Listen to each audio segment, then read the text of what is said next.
அது ஒரு 40 ஆண்டு போராட்டம். விடியல் பிறப்பது எப்போது? கும்மிருட்டு காட்டுக்குள் கொளப்பள்ளி மக்கள், கருப்பு கொடி ஏந்தி மக்கள் எதிர்ப்பு, கொட்டும் மழையில் போராடும் மக்கள், ஓட்டு கேட்டு யாரும் வரக்கூடாது என கண்டிஷன். நீலகிரி மாவட்டம் பந்தலூர் அருகே எடத்தால், பூச்சக்கல் சாலை சீரமைப்பில் அதிகாரிகள் அலட்சியம் காட்டுவதை கண்டித்து ஓட்டு கேட்டு கிராமங்களுக்குள் அரசியல்வாதிகள் வரக்கூடாது என மக்கள் எதிர்ப்பு தெரிவித்துள்ளனர். பந்தலூர் அருகே சேரங்கோடு ஊராட்சிக்கு உட்பட்ட 5 மற்றும் 8ஆம் வார்டுகளுக்கு உட்பட்ட பகுதியில் அமைந்துள்ளது எடத்தால், பூச்சக்கல் கிராமங்கள். இங்கு வயநாடன் செட்டி, பழங்குடியினர், கவுடர், தாயகம் திரும்பிய மக்கள் என 200 குடும்பங்கள் குடியிருந்து வருகின்றனர். மழவன் சேரம்பாடி தார் சாலையில் இருந்து கிராமத்திற்கு செல்லுவதற்கு 1.6 கிலோமீட்டர் தூரம் மண் சாலை அமைந்திருக்கிறது. கடந்த 1990ஆம் ஆண்டு அப்போதைய மாவட்ட ஊராட்சி மூலம் கருங்கற்கள் பதிக்கப்பட்ட சாலையாக மாற்றம் செய்யப்பட்டது. சாலையில் 2 பகுதியிலும் வனமாக உள்ள நிலையில் இரவில் மட்டுமின்றி பகல் நேரத்திலும் யானைகள், சிறுத்தை உள்ளிட்ட வனவிலங்குகள் நடமாட்டம் இருக்கும். இதனால் கருங்கல் சாலையை தார் சாலையாக சீரமைத்து தர வலியுறுத்தி கடந்த பல ஆண்டுகளாக இப்பகுதி மக்கள் ஊராட்சி ஒன்றியம், கிராம சபை, மாவட்ட கலெக்டர் உள்ளிட்ட அனைவருக்கும் நேரில் மனு கொடுத்தனர். ஆனால் சாலை சீரமைக்காத நிலையில் வாகனங்கள் செல்ல முடியாத சூழல் நிலவுவதால் இப்பகுதி மக்கள் மற்றும் பள்ளி, கல்லூரி மாணவர்கள் வன விலங்குகள் அச்சத்துடன் நடந்து செல்ல வேண்டிய நிலை தொடர்கிறது.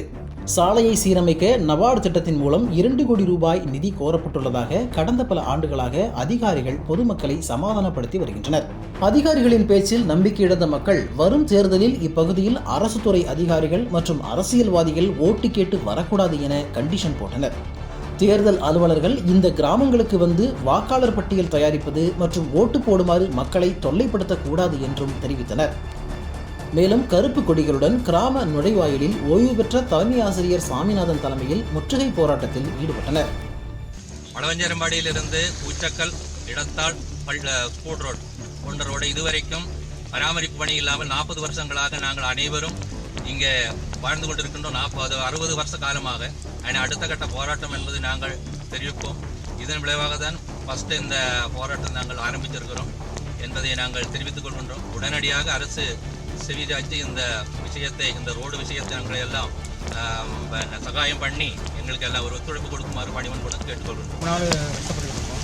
ஸ்கூல் பிள்ளைங்கலேருந்து பெரியவங்க, வயசானவங்க, முதியவர்கள் எல்லாம் போயிட்டுருக்காங்க. கர்ப்பிணி பொண்ணு கூட போயிட்டுருக்காங்க.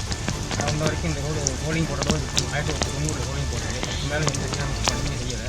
நாங்கள் பல தடவை கேட்டிருக்கோம். முதலமைச்சர் வரைக்கும் சொல்லியிருக்கோம். அதுக்கான எப்படி வந்திருக்கு. இப்போ நபார்டு பேங்க் வந்து என்னமோ 22 கோடி ரூபா ஃபண்டு கொடுத்துருக்கேன் அப்படின்னு சொல்கிறாங்க. எந்த ரீசன் கிடையாது. அதனால் நீங்கள் அரசு வந்து கொஞ்சம் செய்து எங்களோட வந்து போட்டுருக்கோம்னு.